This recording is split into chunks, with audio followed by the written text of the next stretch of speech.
Exodus chapter 29, the fifth plague, livestock. Then the Lord said to Moses, "Go to Pharaoh and tell him that this is what the Lord, the God of the Hebrews, says. Let my people go, so that they may worship me. But if you continue to restrain them and refuse to let them go, then the hand of the Lord will bring a severe plague on your livestock in the field, on your horses, donkeys, camels, herds, and flocks. But the Lord will make a distinction between the livestock of Israel and the livestock of Egypt, so that no animal belonging to the Israelites will die." The Lord set a time, saying, "Tomorrow the Lord will do this in the land." And the next day the Lord did just that. All the livestock of the Egyptians died, but not one animal belonging to the Israelites died. Pharaoh sent officials and found that none of the livestock of the Israelites had died. But Pharaoh's heart was hardened, and he would not let the people go. The sixth plague, boils. Then the Lord said to Moses and Aaron, "Take handfuls of soot from this furnace in the sight of Pharaoh. Moses is to toss it into the air. It will become fine dust over all the land of Egypt, and festering boils will break out on man and beast throughout the land." So they took soot from the furnace and stood before Pharaoh. Moses tossed it into the air, and festering boils broke out on man and beast.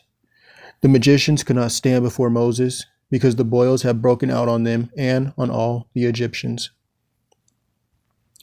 But the Lord hardened Pharaoh's heart, and he would not listen to them, just as the Lord had said to Moses. The seventh plague, hail. Then the Lord said to Moses, "Get up early in the morning, stand before Pharaoh, and tell him that this is what the Lord, the God of the Hebrews, says. Let my people go, so that they may worship me. Otherwise, I will send all my plagues against you and your officials and your people, so you may know that there is no one like me in all the earth. For by this time I could have stretched out my hand and struck you and your people with a plague to wipe you off the earth. But I have raised you up for this very purpose, that I might display my power to you, and that my name might be proclaimed in all the earth. Still, you lord it over my people and do not allow them to go.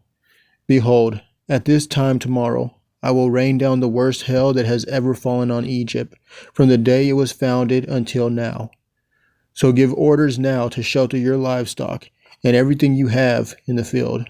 Every man or beast that remains in the field and is not brought inside will die when the hail comes down upon them." Those among Pharaoh's officials who feared the word of the Lord hurried to bring their servants and livestock to shelter. But those who disregarded the word of the Lord left their servants and livestock in the field. Then the Lord said to Moses, "Stretch out your hand toward heaven, so that hail may fall on all the land of Egypt, on man and beast, and every plant of the field throughout the land of Egypt." So Moses stretched out his staff toward heaven, and the Lord sent thunder and hail, and lightning struck the earth. So the Lord rained down hail upon the land of Egypt.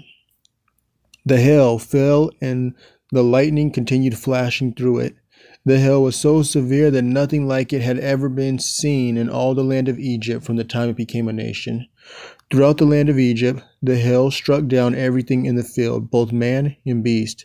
It beat down every plant of the field and stripped every tree. The only place where it did not hail was in the land of Goshen, where the Israelites lived. Then Pharaoh summoned Moses and Aaron. "This time I have sinned," he said. "The Lord is righteous. I and my people are wicked.